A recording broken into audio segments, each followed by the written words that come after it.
안녕하세요. 나주문화원 평생학습 교육 프로그램 나주학 중에서 안기옥 정남희 선생과 가야금 산주입니다. 안녕하세요. 저는 김혜수입니다. 한국예술종합학교 전통예술원에서 오래도록 근무하다가 올 봄에 퇴임했고 지금은 명예교수로 활동하고 있습니다. 동시에 저는 가야금 연주자이고요. 가야금 중에서 또 가야금 산조에 대한 그런 연구나 우리 음악의 장단에 대한 연구가 저의 주 전공입니다.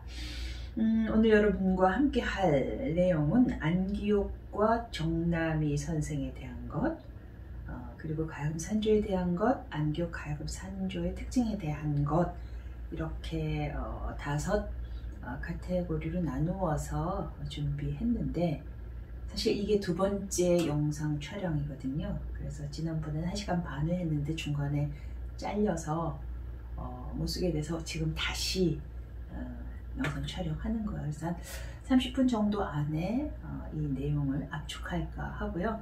꼭 필요하시다면 제 원고의 자세함을 좀 보시면 여러분들의 더 궁금증을 좀 풀어드릴 수 있을 것 같습니다.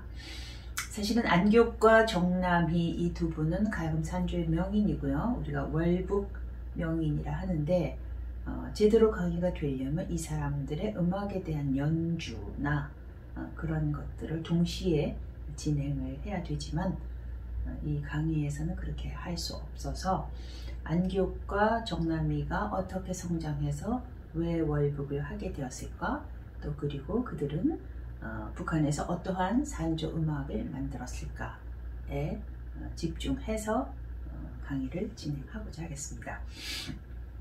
안기옥 정남희는 간단히 말하면 뛰어난 예술가이다 이렇게 말할 수 있어요.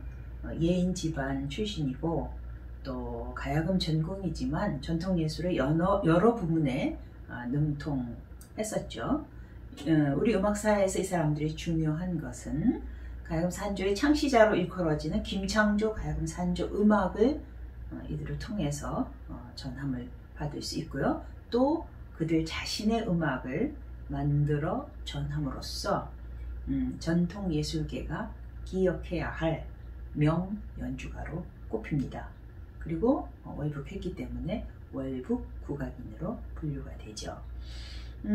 가장 궁금한 것은 이 사람들이 왜 월북하게 되었을까, 또 월북하기 전 남한에서는 어떠한 생활을 했을까, 월북해서는 어떠한 음악 활동을 했을까, 또 이들이 연주하는 산조는 원래 어떠한 음악인가, 또 산조를 만들었다고 하는 김창조와 이들은 어떠한 관계인가, 이들이 남긴 음악의 특징은 무엇인가, 또 그것이 남한의 산조 음악과는 어떻게 차이가 있는가 등등이 다 궁금한데요.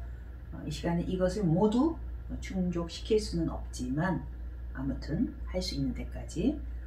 그런데 특히 궁금해지는 것은 이들이 살았던 시기에 참 어려운 시기를 살았잖아요. 이쯤에 우리는 이들에 비하면 훨씬 행복한 삶을 살고 있다고 할 수가 있겠는데 삶의 조건이 훨씬 풍족해졌으니까. 그러나 이들은 굉장히 삶의 고충, 역사적인 고충이 굉장히 많죠. 그럼에도 불구하고 우리 음악에 대한 열정을 끊이지 않고 가져갔던 그러한 뛰어난 명인이라는 점이 우리들을 좀 더 숙연하게 만드는 구조가 있습니다. 그래서 이들을 이해함으로써 기악 독주곡 산조라는 장르를 이해하고 그것의 소중함을 깨닫고, 또 전통 예술가에 대한 이해는 물론 이들이 나주 출신이기 때문에 나주의 문화예술에 대한 가치를 더 높일 수 있으면서 동시에 우리 전통예술의 귀함을 곱씹어 보는 계기가 될 것이다, 이런 생각입니다. 네, 그래서 먼저 안기옥에 대한 얘기를 먼저 하고, 정남희는 사실은 안기옥이 앞에 밟았던 역사를 좀 따라가면서 쫓아간 그런 면이 있기 때문에 안기옥을 열심히 우리가 이해를 하게 되면 정남희는 훨씬 더 이해가 수월해지는 그런 쪽입니다. 안기옥은 전라남도 나주군 남평면 대교리에서 1894년 5월 28일에 태어나서 1974년 1월 14일 북한 땅 해산에서 별세한 것으로 나옵니다. 예인 집안의 자제답게 어릴 때부터 전통예술 학습의 길에 정진하면서 선배들을 따라 공연 활동을 벌이면서 성장을 하죠. 예인 집안의 자제들은 음악이 세습이 되는, 그러니까 집안의 전통을 이어서 예술가가 되는 그러한 것이기 때문에 사실은 그러한 집안의 환경은 예술가가 성장하기에는 더없이 좋은 환경이죠. 그래서 자연스러운 음악적 영향을 받으면서 성장하게 된다. 안기옥의 아버지 안영길은 꽹과리 장구의 명수였고, 할아버지는 젖대 연주자, 증조 할아버지는 판소리 광대, 그의 삼촌들도 모두 다 관악기 연주자였다고 하지요. 세습 율객으로서 이러한 집안 내력은 예술을 하지 않으려고 해도 예술을 할 수밖에 없는, 또 잘할 수밖에 없는 선천적인 환경이 이미 조성된 상태에서 태어났다고 할 수가 있겠죠. 그래서 안기옥에게 예인으로서의 삶은 운명이나 다름없다, 이런 얘기가 되겠습니다. 안기옥이 성장하던 시절에 우리나라의 역사를 잠깐만 보면 1910년에 한일 합방이 되면서 일제강점기가 시작되잖아요. 이때 안기옥은 7살이에요. 아주 어린 나이죠. 남도 음악을 한창 배우기 시작하면서 청년이 되어서는 고향을 떠나서 연주 무대를 넓혀갑니다. 그리고 그 공연 활동 중 청년 시절에 안기옥은 일본 경찰의 제재를 받거나 충돌해서 여러 번 감금되는 그런 경험도 갖게 됩니다. 26살 되던 해가 1919년 우리나라 3.1 독립운동이 일어나던 해죠. 독립운동이 일어나는데 안기옥도 광주에서 3.1 운동을 하다가 경찰에 체포되어서 6개월간 감금이 되죠. 그리고 26년 33살입니다. 그때는 일본 환영 공연에 참가해달라라는 광주시청 측의 요구를 거절해서 또 경찰에 구속되었다가 석 달 만에 석방되기도 하고요. 47세 그때는 창극단을 조직을 해서 공연을 하던 중에 일본 경찰의 제지를 받아서 공연이 중단되기도 합니다. 그리고 49세, 42년 해방 한 3년 남겨놓은 그때는 안기옥이 제1조선인 탄광노동자 위문단을 조직해서 일본으로 건너가서 활약을 합니다. 그때 또 일본 경찰서에 구금되기도 하고 거기에서 음반 녹음을 하게 되는 그러한 그의 음악 생활에서 유리한 좋은 그러한 일도 일본에서 일어나게 됩니다. 우리나라의 그 해방 전국 전후에 예술가들이 굉장히 많이 갈리잖아요. 그러나 했던 생각은 똑같은 것 같은데요.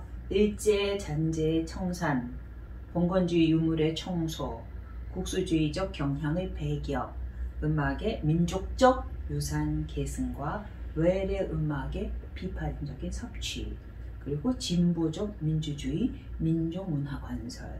이거는 김순남이 작곡가죠. 김순남, 이 사람도 월북 음악인입니다.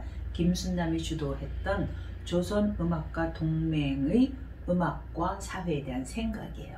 그러나 이거는 단순히 김순남 개인의 생각보다는 그 시기를 살았던 예술가들의 공통된 생각이었을 것 같고, 안기옥이나 정남이도 역시 이런 생각에 같이 동감을 했기 때문에 그들의 일생을 이러한 배경하에서 꾸려갔을 것으로 봅니다. 광복 전후에 많은 갈등과 열망, 혼란 속에서 진보적 예술가들이 월북하게 됩니다. 그런데 이제 결정적인 계기가 일어나게 되죠. 물론 뭐 그 당시에 북한에 가면 예술가들은 최고 대우를 해준다, 뭐 이런 그 얘기들이 있었겠지만 48년 8월 15일 우리 남한 정부가 수립이 되고 거기 좌익 음악인에 대한 체포령이 내려지게 돼요. 이게 아주 직접적인 계기가 되죠. 이때 이거보다 앞서서 좌익계 검사 사건으로 음악가 일원가인 하마진 그리고 연주가인 정남이가 피검이 되죠. 그러자 조선음악가 동맹에 참여했던 많은 예술가들이 월북하게 됩니다. 이런 것이 직접적인 계기. 근데 그때 월북했을 때는 북한에 가서 굉장히 이상적인 나라를 꿈꿨겠죠. 예술가들을 최고로 대접해주고 마음껏 예술활동할 수 있겠다라는 그런 생각을 가지고 했겠죠. 앞에서 그 말씀드렸던 조선음악가 동맹에 그 참여했던 음악가들의 생각이 그 당시에 사회상을 좀 바꾸는 그런 생각이 주도했기 때문에 그래서 국악인 중에서는 공기남, 안기호, 박동실, 임소향, 정남이, 조상선 그리고 세계적 무용수인 최승희 이런 사람들이 있죠. 그래서 이들은 일제 잔재를 청산하자 그리고 더 그 조훈 민족 음악을 건설하자 이런 생각이 굉장히 강했기 때문에 아마 월북했을 것으로 봅니다. 일제강점기와 해방공간에서 남북이 서로 대결하듯 많은 단체가 결성되고 해체되어 온 것은 왕정과 일제강점 그리고 민족전쟁과 이념 대립의 어두운 터널을 헤쳐나와서 민족음악을 수립하고자 했다 하는 그런 열망이 굉장히 컸다는 것을 알 수 있겠죠. 이러한 사회적 분위기 속에서 안기옥은 한반도 남쪽에서 태어났지만 어릴 때는 그의 고향을 중심으로 활동했지만 크면서 활동 무대는 굉장히 넓어지거든요. 한반도 전역을 넘어서 일본, 소련, 체코슬로바키아 등 그래서 북녘 땅이고 만주고 오가는 것에 거부감을 덜 가지고 있었고 또 그와 같은 그 지인, 음악의 직이죠. 예술가의 친구, 예술활동 함께 했던 박동실, 정남이, 조상선 이런 사람들도 전부 다 월북 예술인이에요. 그래서 주변에 친한 예술 동지들이 모두 다 월북을 하게 되기 때문에 어떤 개인의 뚜렷한 사상적인 그런 신조보다는 어떤 민족 음악을 건설하고 좀 불만이 많은 그런 사회 분위기를 바꾸자라는 훨씬 더 그 혁명적이고 진취적인 생각을 가졌기 때문에 그런 것들이 같이 부채질이 되어서 월북하게 되지 않았을까 합니다. 안기옥의 경우에는 활동 무대가 굉장히 넓었고 47년부터는 북한에서 조선 고전악 연구소를 설립을 해서 우리 남한의 민족 고전과 창극을 정리합니다. 그래서 민족음악 유선의 복구 정리에 힘쓰는 그리고 50년 전쟁이 일어났을 때 안기옥은 북한의 입장에 서서 휴전이 될 때까지 조선인민군 협주단, 대남예술공작대, 내무성 협주단 이런 활동이 일어나는데 이쪽 편에 서서 안기옥도 활동을 하게 되죠. 그래서 전쟁 이후에 52년 2월 되면 이들이 북한에서 민족예술 발전에 기여한 예술가들에게 훈장처럼 주는 요새 말하면 무형문화재 같은 그런 걸 주는 인민배후, 공훈배후, 공훈예술가 이런 그 호칭이 있습니다. 거기에 이들이 다 안디옥과 정남이가 모두 다 그런 훈장처럼 받게 되어서 북한에서 활동을 하게 되죠. 그래서 안디옥은 일제 경찰에 여러 번 감금됐지만 일제 강점이 한창일 광복 이전에도 함흥으로 이사해서 거기서 군본을 꾸려서 전수활동을 하기도 하고 만주의 도문, 길림 이런 등지에서 지만수, 김진명 등과 공연 활동을 벌이면서 북한 땅을 아주 자유롭게 여러 번 드나들었죠. 광복 이후 47년에 북한에서 조선의 민족음악단체를 처음 만들었고 6.25 전쟁이 나자 전선예술선전대에 편입되어서 낙동강, 김천 등지를 다니면서 전시회 공연을 진행을 했고요. 52년에는 공훈배우로 임명되어서 북한에서 적극적인 대우를 받게 됩니다. 김순남은 프롤레타리아 음악가 동맹으로 적극적으로 간 것에 비해서 안규옥은 오로지 민족음악 건설을 위한 생각에 강하게 빠져 있었다라는 생각이 듭니다. 그리고 환경적으로 유명예술이었던 최승희, 조상선, 정남이 등과 함께 활동을 하게 되었기 때문에 본인의 뜻을 펼치는데 더 큰 용기를 가질 수 있었을 것으로 상정이 됩니다. 되게 이 예인들이 그 공부하는 것을 보면 안기옥은 처음에 고향에서 김달진에게 신방곡을 배우게 되죠. 그리고 11살부터 김창조에게 가야금 산조를 배우게 되어서 12살에 공식적인 데뷔를 해요. 가야금과 병창, 그러니까 남편곡을 사도잔치에 불려가서 공식적인 데뷔를 하게 되고 거기에서 맹인 연주가였던 김복실에게서 영선회상 전곡을 전수받게 됩니다. 그 유지가 안기옥을 후원을 하게 되죠. 13세부터 소년 연주가로 활동을 하고 무대를 넓혀가면서 18살 해 되던 해에 전남 광주에서 김창조에게서 김창조의 산주 전바탕을 전승받게 됩니다. 대개 구전 심수로 개인의 사사로 공부가 시작이 되지만 이런 명인들은 음악 활동을 동시에 해가면서 명인들과의 교류를 넓혀가는 사이에 본인의 학습을 성장시키게 되죠. 그리고 예인 집안 자제답게 한 3, 4년 정도 배우고 바로 연주가로 활동을 하죠. 그래서 18세 되던 해에 김창조에게서 다시 공부한 그것은 어찌 보면 전문 연주가로서의 길목에서 다시 닦이는, 여러 번 닦인다고 해요. 초벌 배우고 또 2벌 배우고 3벌 배우고 해서 자꾸 닦여서 전문 연주가로 성장을 하게 되죠. 그리고 이 연주가들의 경우에는 요새는 뭐 기악 전공, 성악 전공, 춤 전공 따로 있지만 이들은 대개 악가무가 종합 편성된 프로그램의 무대에서도 다 장르를 넘나들면서 활동을 하죠.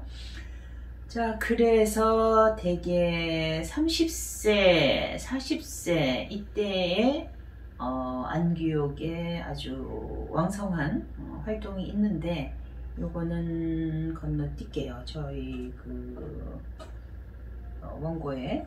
그래서 이때에 이제 남한 전역, 북한 전역, 만주 뭐 이런 등지로 해서 해외까지 활동 무대를 넓히는 그런 시기이고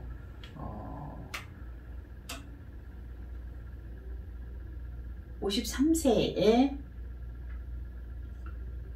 46년이죠. 그러니까 50대, 55 중반 이후로는 이제 북한에서 전반적으로 활동을 하게 되죠. 53세에 서울에서 민족음악연구소를 건립하지만 곧 평양으로 건너가서 특별 공연을 하게 되고 47년에는 체코슬로바키아에서 열린 제1차 국제 청년 학생 콩쿠르에 출전해서 가야금 산조를 연주하기도 하고 51년에는 합창 법성포 뱃노래와 가야금 산조로 1등상 금메달을 수상하기도 하죠. 그리고 59세에 그때가 1952년이 됩니다. 공훈배우 최고 대의원으로 임명이 되어서 북한 땅에 북녘 땅에 안착하면서 57년 64세입니다. 평양음악대학 교수로 재직을 하게 되면서 김창조의 가야금 산조와 본인이 만든 가야금 산조를 제자들에게 별도로 구분해서 전승하게 됩니다. 58년 65세가 되는 해에 정남희, 그에게는 제자나 다름없죠.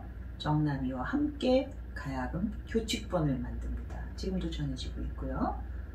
그리고는 73세에는 직무에서 해임이 돼요. 그때는 이제 그 전통 국악을 했던 사람들이 좀 북한 사회주의 체제하고 안 맞는 음악을 하는 걸로 몰아쳐서 복고주의와 반당 종파주의로 몰려서 문화계에서 축출되는 그러한 시기가 오죠. 최승희도 마찬가지고요. 그래서 안기옥도 66년 73세에 해임이 되어버립니다.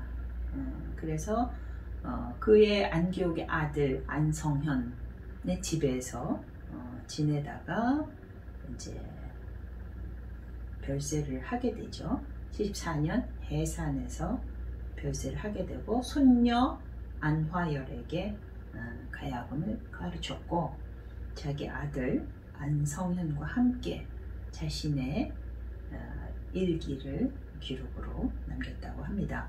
그것은 이제 65년에 김일성이 문화예술계의 전문가들에게 행한 연설 중에 남도창이 옛날 양반들의 곡조다. 거기다가 탁성을 내는데 듣기 싫다. 이런 내용이 나오고 김일성 저작집에도 보면 쇳소리가 우리 민족 고유한 노래 음조나 자연스러운 발성과는 완전히 모순된다. 그리고 광대들의 노래 음조다. 이러한 김일성의 생각이 강요가 되죠. 듣기에 이러한 김일성의 생각에 대해서 반론을 제기했다고 들었습니다. 안기옥의 경우에 판소리가 우리 민족 고유의 소리이고 고유의 음악이다. 그런데 이제 북한 사회에서는 이러한 판소리가 받아들여지지 않은 거나 마찬가지죠.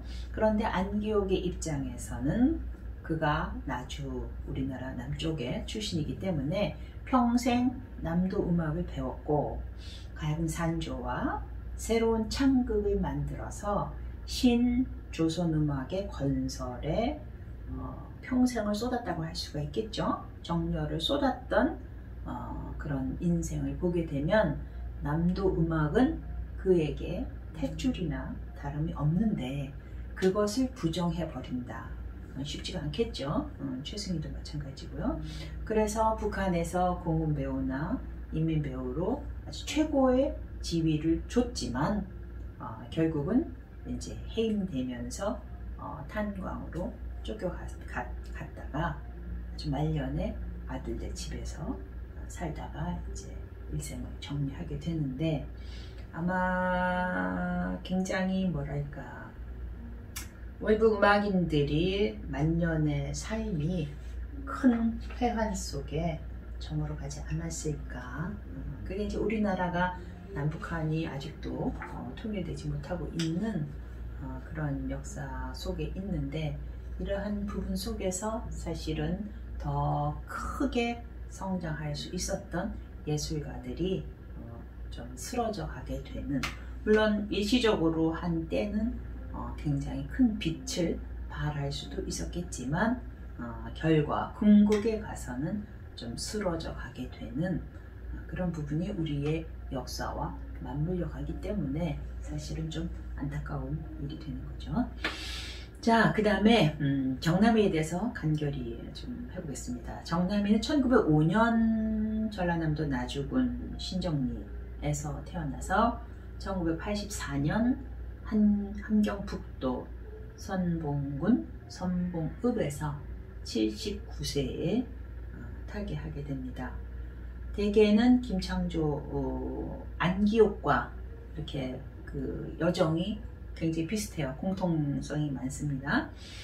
정남이의 외가가 한덕만인데 거기가 가야금산조의 창시자인 김창조와도 멀지 않은 친척간이었고 정남희는 한덕만 부인 언니의 외손자라고 하죠. 그래서 한덕만에게 외가로부터 음악 가야금 기초를 배운 뒤에 16살 되던 때부터 협률사에 들어가서 활동을 하게 되고 안기옥보다 5년이나 빨리 활동을 활발하게 하게 되죠. 그리고 19살 되던 때에 안기옥의 고향인 나주 남평면으로 찾아가서 안기옥의 제자로 입문하게 됩니다. 그래서 거기서 가야금 산조를 전수받게 되죠. 그 안기옥의 나이와 정남이의 나이는 10살도 더 벌어져요. 31살하고 19세면은 12살 차이가 되나요? 12살 차이가 되죠. 그래서 그러나 어릴 때는 청장년과 청소년, 그러니까 안기옥이 청장년이면 정남이는 청소년쯤 되는, 물론 크게 되면 10년 이상, 10년 정도면 더 친구로 우리가 활동을 하게 되지만 어릴 때는 그 갭이 더 크죠. 그래서 그 충분히 사제지간의 연배에 속했고 커서는 이제 동년배다 다름없이, 왜냐면 정남이가 주연 배우로 활동하는 작품에서 안기옥도 동시에 배우로 활동하는 그런 일도 일어나기 때문에 정남이의 경우에도 안기옥처럼 남북한을 통틀어서 활동을 하게 됩니다. 그래서 함경남도 함흥조선음악연구소에서 교수 활동을 하기도 하고 또 34년에는 음반 취입도 하는데 음반 취입의 양으로 말하면 정남이가 안기옥보다 훨씬 많죠. 36년에는 안기옥이 함흥으로 이사를 가는데 그때 정남이는 이제 다시 남한으로 내려오게 되는, 서로 이렇게, 그래서 그 그림을 보게 되면 안기옥, 박동실이 함흥에 터전을 만들고 그 사이에 정남이가 그 지역을 사수하다가 다시 안기옥이 그리로 가서 이어간 것으로 두 사람의 그 행적을 맞춰보면 그런 그림이 그려지죠. 그래서 정남이가 안기옥의 이력을 쫓아서 같이 가게 되는, 그 둘이 같은 무대에서 활동한 것도 굉장히 많아요. 34년에 뭐 농악을 무대화한 일, 요새 뭐 사물놀이인데 사실은 안기옥, 정남이 때 이미 사물놀이가 무대화됐다고 얘기할 수 있겠죠. 그리고 38년에 유충렬전에서 배우로 활동한 정남이는 28살 이른 나이에 주연 배우로 꿰차기도 하고, 이제 안타까운 것은 아까 앞에서도 말씀드렸지만 47년에 정남이가 피검이 되고 그러면서 바로 북한으로 넘어가게 된 그런 일이 일어나는 거죠. 그래서 도저히 남한 땅에서 그 당시에는 본인의 생각과 활동을 충분하게 펼치기가 어려웠던, 그러나 굉장히 이 생각은 진보적이고 용감하고 우리 음악에 대한 열정이 컸었으나 제대로 펼치기 어려웠던, 그래서 그 돌파구가 북한으로 활동 터전을 옮겨버린 그런 게 됐죠. 전쟁 이후에 안디옥의 종남이의 그런 이력은 안디옥과 겹쳐요. 그래서 소련이나 유럽 순회 공연을 다니거나 고문 배우로 임명되거나 또 안디옥과 함께 가야금 교직본을 발간한 일이나 또 59년에 인민배우로 임명된 일이나 또 평양음악대학의 교수로 재직한 일이나 이게 다 안기옥, 정남이가 같이 겹쳐지는 활동 영역되죠. 자, 그래서 정남이는 안기옥보다 훨씬 더 음반이나 방송국 활동 기록도 굉장히 많습니다. 그러니까 이들이 이렇게 일제강점기와 해방 전후 굉장히 그 역사적으로 사회적으로 어려운 환경 속에서 남한 땅에서 활동하다가 북한으로 넘어가 버리는 그런 것이고 그쪽에서 이제 생을 마감하게 되는데 이들에게 공통점이라고 하는 것은 남한 땅에서 만들어진 가야금 산조 연주가라 하는 그런 점입니다. 가야금 산조는 설명하려면 조금 말이 길지만 사실은 한국 전통음악에서 굉장히 중요한 레퍼토리의 하나예요. 지금 한 130년 정도 됐다고 얘기할 수가 있겠고 조선조 전기에는 사실은 궁중음악이 더 큰 힘을 발휘하고 있었고 임진왜란 이후 17, 18세기 되면 우리 전통음악이 다 새로 재편이 됩니다. 그럴 때 음악사의 제일 끝자락에 독주곡으로 나온 게 가야금 산조예요. 물론 이러한 독주곡이 나오기 전에 앞에는 판소리가 커다란 성행을 했죠. 근데 이러한 독주곡이 나왔다 하는 것은 우리 음악사에 굉장히 혁명과 같은 그런 일이 일어나게 된 거죠. 기악 독주곡이 형성이 되었고 전문 연주가가 탄생을 했고 또 굉장히 명인기를 갖춘 예술가들이 등장하게 됐고 그래서 굉장히 기존 음악과는 다른 새로운 세계에 대한 갈망과 예술에 대한 도전으로 가야금 산조가 탄생하게 되었다. 굉장히 중요한 이야기입니다. 아마 여기서 지금 산조에 대한 것까지 다 설명하기는 좀 그렇고요. 이렇게 굉장히 우리 전통음악 레퍼토리에서 아주 중요한 음악이다.